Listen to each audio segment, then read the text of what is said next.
सकाळ सकाळी एवढी सुंदर फुलं बघितली ना, बागेतून घरातच यावंसं वाटत नाही. पण घरातली कामं करणार कोण?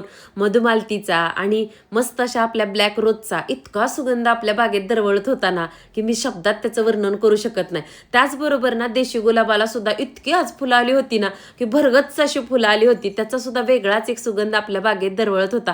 चिमण्यांसाठी पाणी आहे का नाही ते बघितलं, त्यांना पाणी ठेवलं. घरात आले बघते तर काय, लड्डू शेठचा इथं सोफ्यावरती आराम चालू होता. त्यानंतर आहोंनी सकाळी दूध आणलं होतं. म्हटलं चला आता घरातल्या कामाला सुरुवात करूया. दूध गरम करायला ठेवलं, पण रात्री आहो आंबे सुद्धा घेऊन आले होते. त्यामुळे मस्त असा आज आंब्याचा आमरस सुद्धा बनणार होता. आमरस बनवून घेतला, गोड लोणचं बनवून घेतलं आणि लोणचं भरण्यासाठी माझ्याकडे भरणीच नव्हती. म्हणून भरणी आणण्यासाठी गेलो. जिथं की फुलाची झाडं पण भेटतात. तिथं गेल्यानंतर झाडं बघून मला काय गुलाबाचं रोप घेण्याचा मोह आवरला नाही. पिवळ्या रंगाचा एक गुलाब घेतला. पण लोणच्याच्या भरण्यांच्या किमती बघून मात्र मी तर चाटच पडले होते. साईजनुसार त्याच्या भरण्यांची किमती होत्या. मग त्या 100 पासून ते 600-700 रुपयेपर्यंत होत्या. तसं तर मी लोणचं भरपूर बनवले, त्यामुळे मला तर 400-500 रुपयाची भरणी घ्यावी लागणार होती. मी मोठी भरणी घेतली, ती पुढच्या व्लॉगमध्ये दाखवेनच तुम्हाला. तुम्ही झाडं बघून आनंदी झाला असेल तर लाईक